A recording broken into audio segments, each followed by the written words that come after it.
Gentleman from the great state of Alabama, Mr. Strong. Thank you, Mr. Chairman. To the witnesses, I thank each of you for joining us here today. As my colleagues mentioned, last weekend, several of us were able to make a trip to the southern border and witness firsthand this administration's border crisis. This trip confirmed what we already knew to be true: our southern border is in crisis. It's hard to imagine anyone could reach a different conclusion. The impacts are felt all around the country.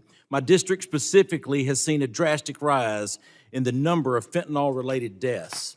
We're also seeing more drugs on the streets, which many local law enforcement officers attribute to the Mexican cartels and this administration's immigration policies. I've spent almost 4 decades as a firefighter, emergency medical technician, and have personally worked over 100 overdoses. I believe it's no coincidence that the last 2 years have seen a drastic uptick in these calls. I have several photos here to share with you today. Each of these are from drug busts in Madison County, Alabama, within the last 6 months.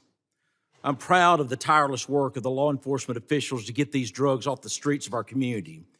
These 3 pictures alone amount to enough fentanyl to kill the entire population of Alabama. This is from only 2 seizures in Madison County, each of which originated in Mexico. You will notice that in these pictures, stacked team badge number 12, that right there is Officer Billy Clardy's badge. He went to Sparkman High School. We went to school together.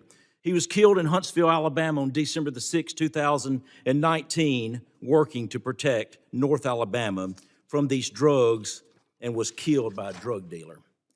This issue is not a Republican issue. It is not a Democratic issue. It's an American issue. North, South, East, West, rich, poor, black, white, Latino, Indian. Drugs do not discriminate.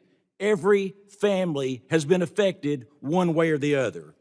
Fentanyl, heroin, cocaine, human smuggling is rampant at the southern border. No American is safe. Ms. Kissling, I'm sorry for the circumstances that have brought you to this United States, to this hearing. No parent should have to experience what you have. As a father, my heart goes out to you. You may have seen reports that a province in Canada will decriminalize possession of several drugs, including heroin, morphine, fentanyl, cocaine, methamphetamine, and MDMA. Do you think this is the right approach to take?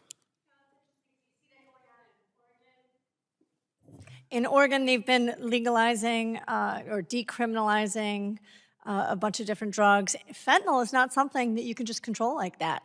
Fentanyl is used for anesthesia and surgeries. You have to have an anesthesiologist present to make sure someone doesn't die.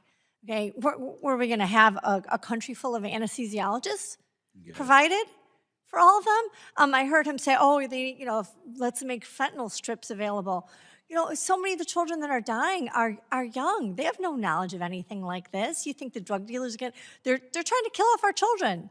The reason why they're adding this new drug in, the sedative for tranquilizer for horses, is because they don't want them to be saved by Narcan. They're trying to kill off our population. This is a war. Thank you. You mentioned that drugs were indeed from Mexico. Does it make you feel better to hear this administration says there's no crisis at the southern border? That's complete ignorance. That's absolutely clueless to say something like that. Thank you. Sheriff Lamb, thank you for being before us. I've had an opportunity to meet you once before. In your testimony, you highlighted the importance of local law enforcement in dealing with the crisis at the border. Over the last several years, some of my colleagues across the aisle have called to defund law enforcement and police. What would that mean for local efforts at the border if law enforcement agencies did not receive, if they were to start cutting funding? That's a great question, sir. And if you cut out the local funding, it would be even worse of a problem. A lot of the stops you're seeing, a lot of the drug busts are happening on a local level because it's getting through the borders. So even though they say 90% is happening at the checkpoints, in Arizona it's 52 and 48%. You got it. So the majority of ours half of it is still coming through between the checkpoints. Thank you. Dr. Trenchell, as you are well aware, we have an opioid crisis in the United States, particularly with fentanyl's rise in popularity. Prior to the border crisis, how often would you say that you have treated patients for fentanyl poisoning?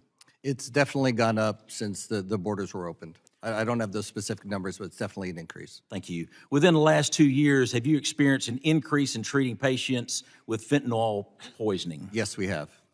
Could you please describe what the treatment for fentanyl poisoning entails The and the gentleman's average time cost has to treat? expired. Thank you, Need Mr. to Chairman. move on. I now recognize Ms. Titus